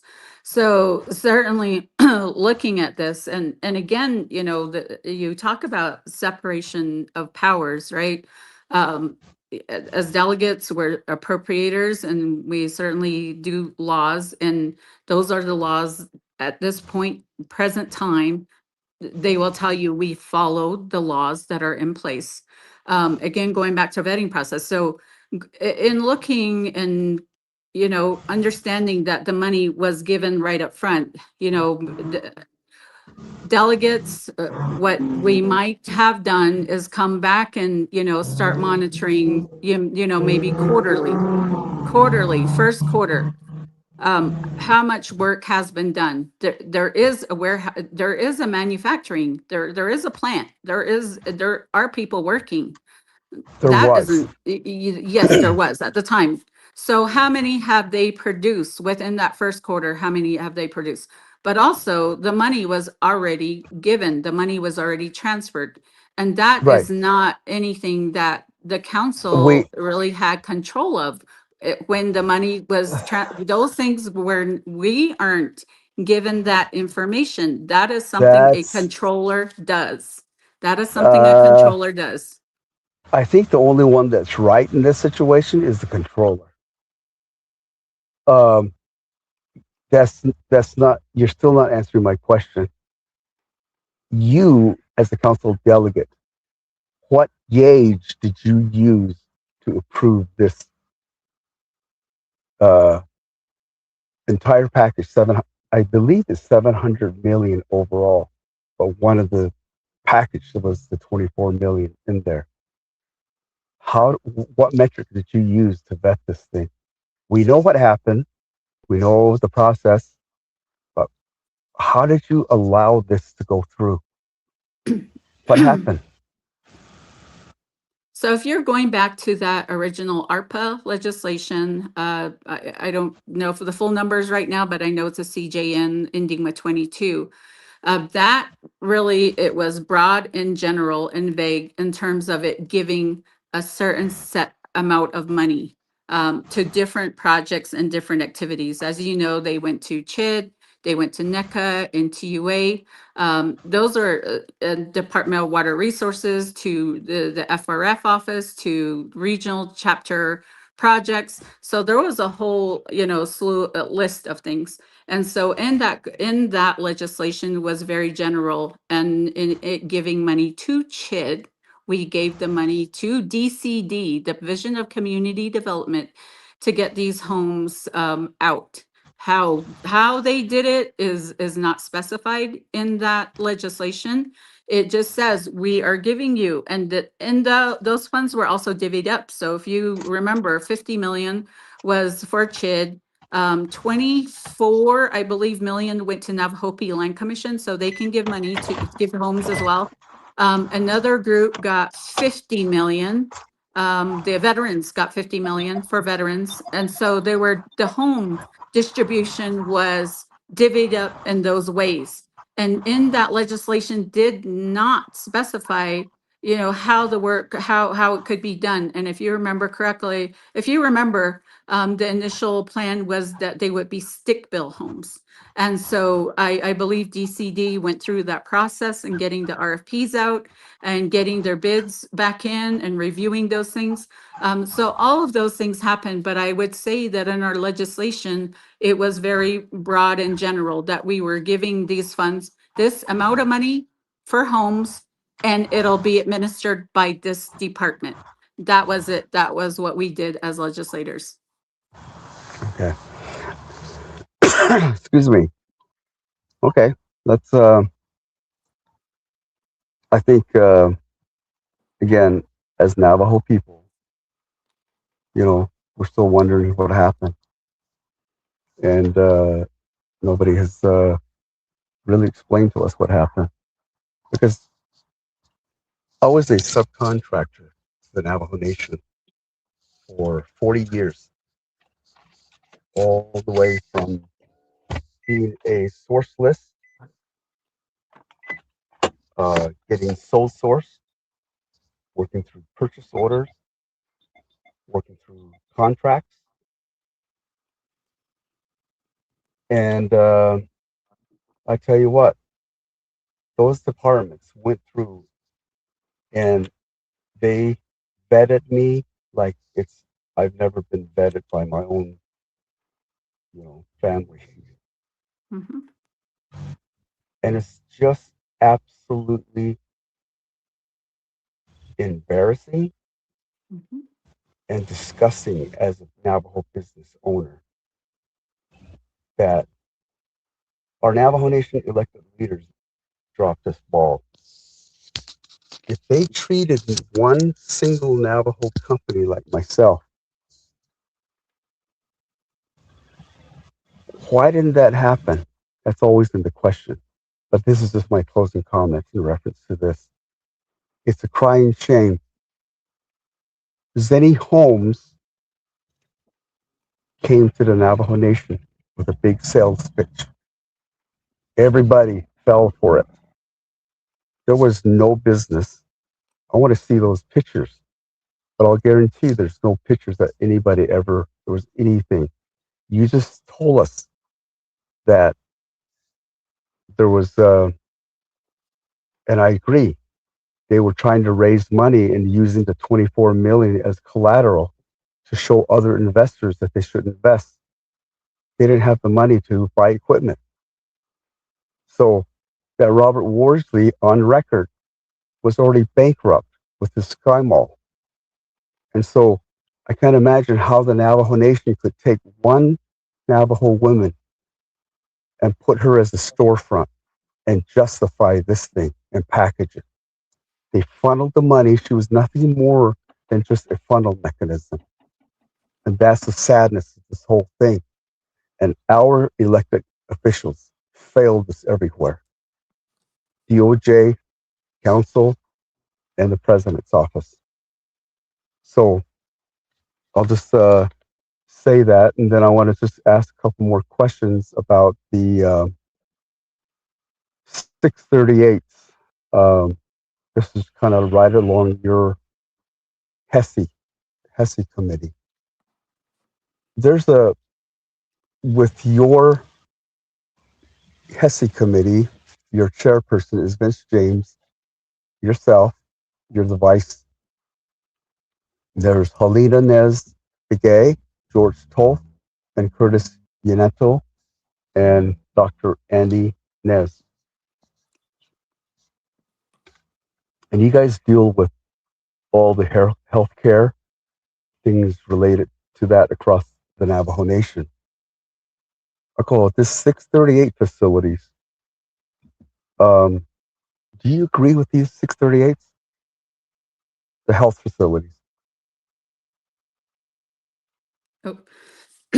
So, Mr. Nez, I know we agreed to 1.5 hour podcast here or interview. It's now 1 hour and 40 minutes. So I'll conclude with this. So as you know, 638s it is not a decision of a delegate or Navajo Nation Council or a president to enter into that with the hospitals anyway. So what happens, as I know, is that communities decide that they want a 638 contract. E ate o chapter resolution dane te ho e benache e ya 638 they ni ke to lesti kwa ze has angi da no hat au ye te hatatzi. And that's how then the nation enters into 638 contracts with their in terms of healthcare facilities or other, other work, whether it be police or BIA or schools, they all enter into, some have the ability to enter into 638 contracts. So what I know, 630, as you said, it is a business. It's a healthcare industry. It is a business. So in those communities and those folks who say we should go 638, do it for numerous reasons. One, it is because they feel like they could run a healthcare facility. And they know, they have the business acumen to do it. They know how, how the work is done, how their billing has to be up to par. They have to be able to build all the insurance companies so they can get that revenue stream coming in, because the federal government does not provide in a way, a formula based in a way that every single tribal member is covered. They only provide a certain amount and is never adequate. And so what they do is they provide a certain amount, but then it's, up to the hospital to get the revenue flowing through their third-party billing and through reimbursements. So it is, I believe we have several 638 medical facilities. What I will tell you is, so one, I do, support them because obviously a community has decided that they want a 638 facility, and they've done it through chapter resolutions and they've advocated for that. So one, you support those communities to do that. My Chinley agency is still a direct service facility. It's still a IHS facility. And I believe all of the chapters within the agency said they wanted to go 638. It was just Chinley chapter who refused to go 638. And that's why our, 638 process was stalled. But I will tell you, when Trump first entered, when we started this Trump administration, um, there was all these closures, and they were, taking money back, and they were stopping, they were getting people to retire, and they were, saying, well, you can't rehire. We need to do this retirement. We have to extend it retirement. And all of our federal programs and federal agencies were being hit directly. And it was not a good thing. And we were trying to get answers here locally from the direct service hospitals. What is going on? How come you're not hiring? At one point, Chinley Hospital, their OBGYN doctor was leaving, and she was the only one.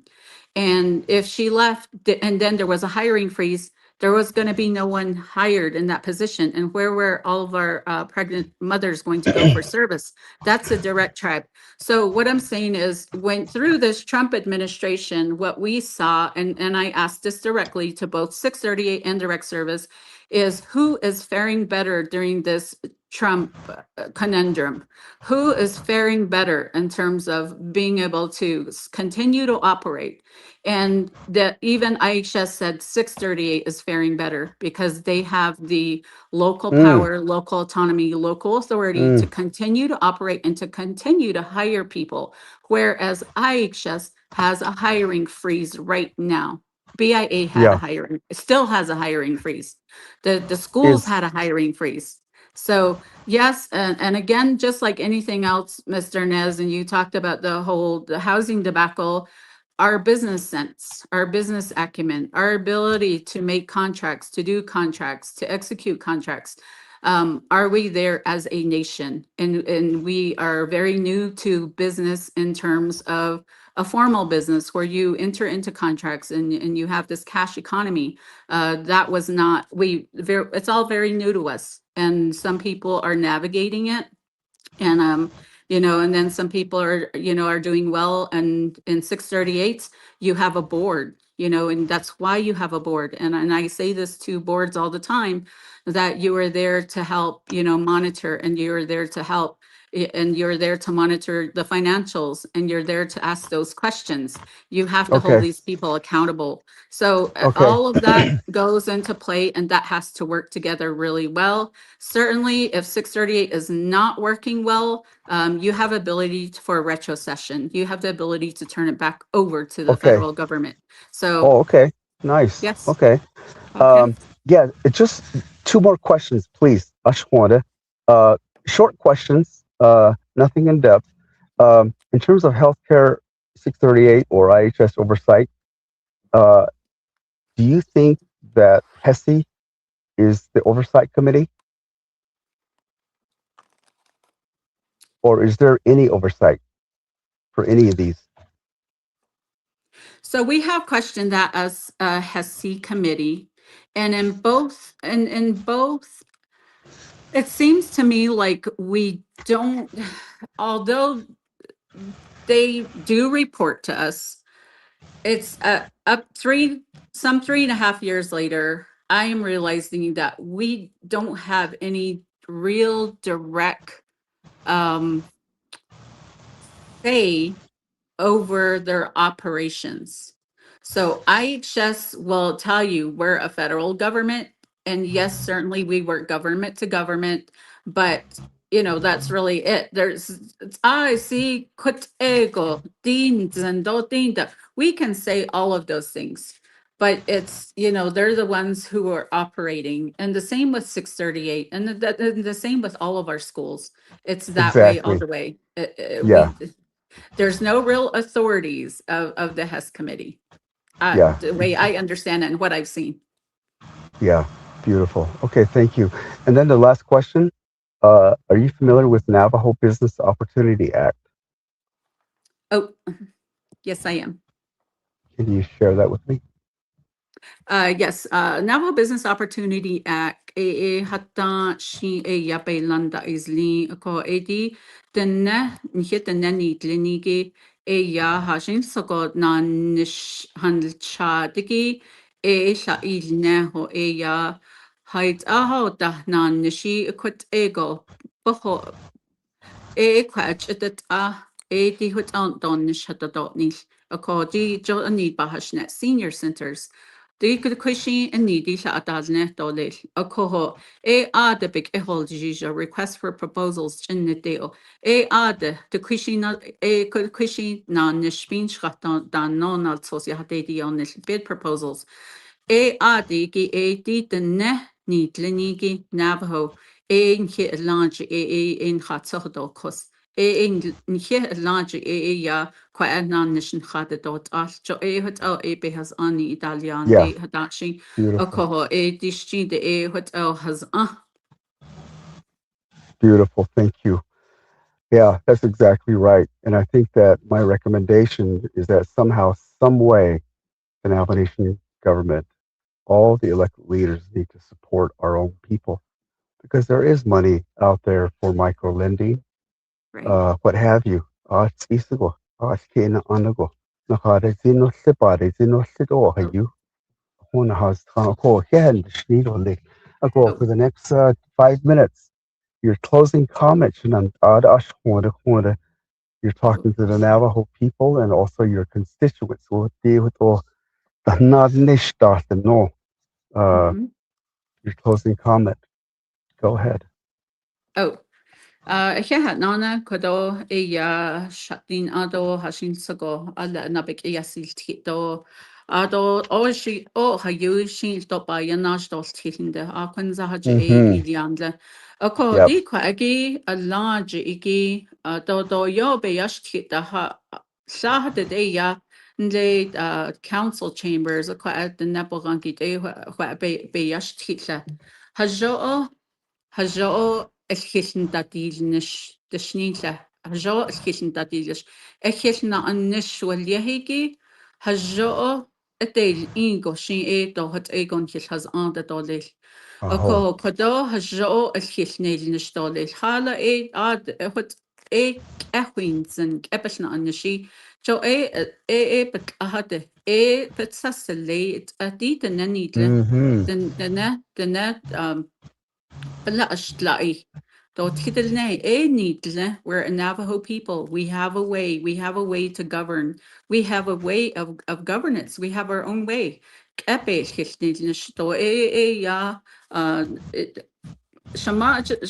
Anisha. Dig linigi den ne hashin togo be nachike honit be na hi lo be yeltje be is ka anelo. Hala adequation edi yetsoda zenditsa. Hajon na hasli di nisha. Hajon go has Mm-hmm. ado. Hajon gon saha case. Mm. Okut aheben na hilknas nish. Ado ahino zihi ado bigo hada ahidonene.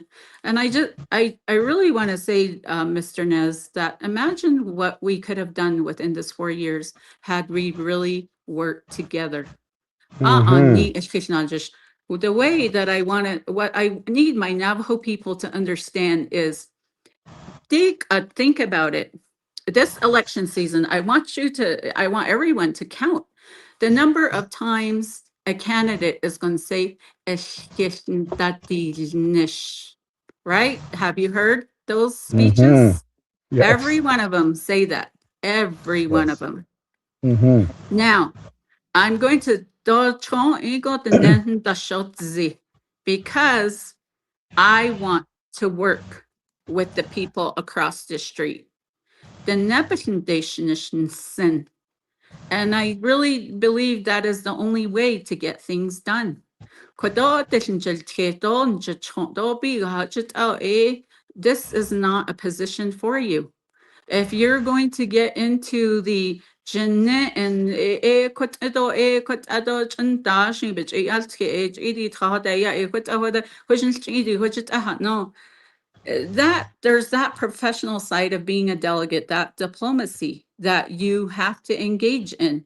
And there's still things that need to be accomplished. So I want to say to even the candidates that are running now that, and you know this, Cal, between a new administration, I think 1 year is the average honeymoon period. Am I right? Maybe The a little honeymoon longer. period, some places might be a little longer, 3-4 years. I've heard historically it's about 3 years of, well, between the president and vice president is typically 3 years. This Yep. one was shorter.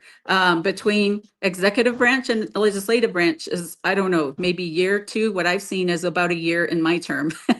But there's that honeymoon period where, everyone's hunky-dory. We're all getting along. We all want to, try to help figure and solve problems and do good for our Dene people. Ado ha shi sahale. Ado nesche tatika. Ado eya, people act like across the street is a half a country away. And so I just want to that we cannot do that. Oh, there's so many issues impacting our Navajo Nation. Nlede Washington didn't hot the hash J. The Nahot Haishin Kaden whether it be our land, our water, our children. Those are big issues that need a united president, vice president, council, judicial, and a Navajo people. So the out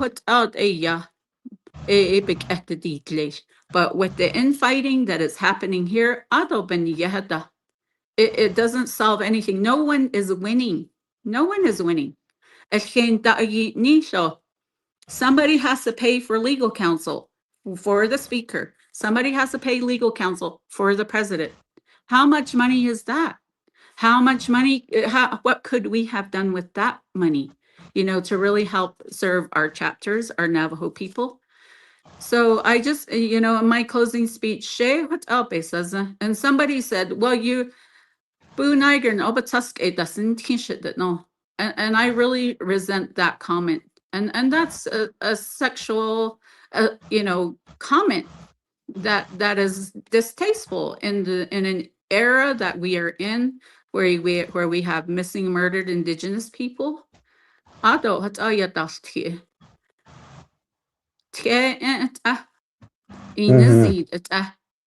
is not the way that.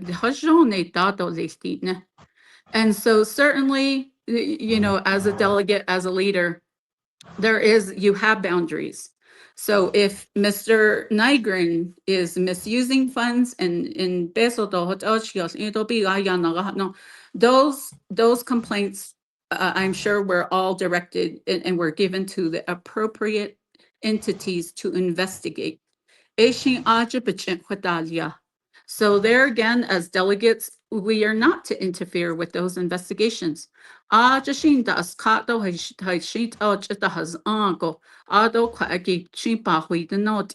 know that there's a due process in everything. There will be, charges, and that will be, something that those appropriate entities will do. But in the meantime, as of this morning, as of right now, 10:28, Dr. Boo Nygren is still your president. Whether you like it or not, he's still your president. I still have to work with him. Washington, D.C. calls upon him to provide testimony, to testify before Congress. They reach out to him for all kinds of critical matters that impact the nation. So we still have to work together. We do. And somebody said, well, if you're so committed to Boo Nygren, no, what if it's another president? Well, guess what? I will do the same with the next president. I will work with him or her. I will work with them. I will cross the street. I will have conversations. I don't need to get on, social media to air out my dirty laundry. I don't need to be grandstanding on council floor. I prefer direct communication. If I have a problem with someone, if I have a problem with Mr. Nygren, I will go visit him and, have that face-to-face conversation with him. That's the way it should be done. And that's the way that to me is a healthy, political relationship. I don't, he's vetoed some of my things. I was mad. I don't agree with him on a lot of things. And so, people say, well, you supported him. Well, guess what? The Navajo people did support him because you elected him to be the president of the Navajo Nation. We all did. And so, do ashe de ba I ata. And the whole nation did, but so he is who you gave me to work with, and that's what I got to work with. And so I will do the same with the next president, whoever that may be. I probably know at least 4 or 5 of these candidates personally, and have good relations with them. And then I appreciate all the others that are running on their platforms, and everyone is, really wants to make a difference, make a change. But change is not made by one singular president or 24 council delegate members. Change it really needs to be culture, and it needs to include every single member of our Navajo Nation. And it's not going to happen by, bashing one another on no, because as you know, people, I realized when I, went to go see Mr. Eli Crane and his chief of staff, and, we were discussing some critical matters, and that's what we do as delegates. We have to work with Democrats and Republicans. We got to work with the Trump administration, and we still have to make those visits. So when I went to visit them, they, said, we watch the Navajo Nation. And at the time, myself, Delegate Claw, and Delegate Yazi, we were doing this, to go live and we make reports. And so they said, well, we watch your reports. We watch, your last, Facebook Live. And yeah, we keep abreast like that. We keep updated like that too. So, Washington, D.C. watches us. And so it doesn't look good on anyone that here we're fighting here amongst ourselves in our own nation. And when we have bigger battles to fight, we're trying to, get through get our water rights across, the finish line. And we're working on that every week. And that could be added to my list of accomplishments as well, Mr. Nez's. That is work that we do every week. And it's very complex, very complicated. And we understand, and we all know we're not getting the water that we should be getting. But here we are, I think if you look back historically, Peter McDonald was certainly, if successful, was going to probably settle one of the biggest water rights cases in the US, and large amounts of water as well, had he been successful. But here we are, holding a cup. And so it's unfortunate, and but those are heartaches that we work through, but we have to get that water rights across the finish line and get the money that we need so we can build that infrastructure. So just so many things, Cal. I appreciate this time, and I just want to say to our Navajo people that Hajo'o Title I fundamental law, and that is the only way that we can achieve and fix anything here on our nation. Every day, the ne ilhaje na hawan na has anki the ne ahaka biga hata hit ne yo ata hit that's not our way. Ebony na hawanke o hati tra on the has the netos hitting that and she hasanda. And that is really, if you hear your public safety reports, police reports, what is your number one response? Besides, they say suicide is one, and the other suicidal ideation, people wanting, to commit suicide. The other is, homicide. And the other one is, violence, domestic violence in the home, where siblings are fighting their parents and grandparents, and chin Vermont the dobejay that he can't be hot hit that he a cut ego yego na yen yek at the na has And so I think those are issues we're trying to address through the net action plan as well. And as well as, my other big accomplishment was the Youth Advisory Council and getting that moved to legislative. And now we have a council of 10 youth and they are ready to do work. They're ready. I believe in them. They can do the work. So, so I want to encourage our Navajo people to you see that at our chapters all over the place. That's an easy thing to do. But come together, solve problems, be creative, be communicative, collaborate. I'm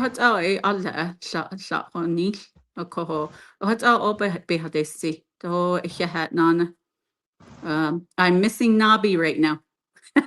Okay, I'm sorry about that. Nabi is So, started at 10. It's just a quick, a quick agenda. I think it's a report and a budget revision requests, yeah, unless someone added other things. So a lot of work to be done. Oh, everywhere. yeah. We need everyone's help. We need everyone's help. Thank you very much. Yeah, Lana and Germaine Simonson. And Henny Yaro and his house and that door died kitty I really appreciate, that's the first thing is coming to the table. And I believe you probably stand by your word, by that gesture. You came to the table and show it on the podcast. And so, that's with, I extend my gratitude for that. Aroshi, Jonogushi, finish your term and, we wish you luck. Aroshi, so, so how do people stay in touch with you for your campaign? We do have a email address. Email address, I believe it's on my council delegate page. I have an email address on there. I will be again, yazın zendo it's hard to some of our delegates are really good at going to their Facebook, their social media and being active on there and interacting and things like that. But that's something certainly I need to improve on. And so I my brother helped me get this really nice equipment set up that and so I'm really planning to use more of those lives to explain some of the things, because you're right. I think while I was doing this 750,000 requests, and it looked like that's all I was doing, when in fact the other piece of the legislation was missing. I think people would have appreciated that, and helping understand what I was doing. And so, and going live would have been one way to have done that, to walk people through that process to understand why we each need a budget, and it's hard. I get it. It's difficult. Oh, you go and and you're saying, well, your chapters also, why don't you go to bat for chapters too? Which I feel like, I do that. And so, so those things, I think people would have liked, some sort of explanation, me, explaining it. But as you know, some people are really set in their ways and they're not going to care for any explanation. They're just, mad. And it just made them mad, and that's it. I don't care what else you say about it. I don't like it and I don't want it and I don't want to understand you. So are you trying to understand, or what are you trying to do? And I think people need to ask themselves that too. Am I really trying to understand the situation? And so certainly, yeah, I will be doing more lives here on Facebook. And then also, I believe I got onto Instagram as well, to reach to the younger folks, which is kind of a different audience there. And so that'll be something that I do a little bit more. Okay, sounds good. So you're listening to Politics on the Navajo Nation. Your host, Kel Nez. Thank you for joining us. And again, thank you, Shinanta, Germaine Simonson. We'll talk to you soon. Oh, Go net. Hagoshi, Hagonet Dahalia.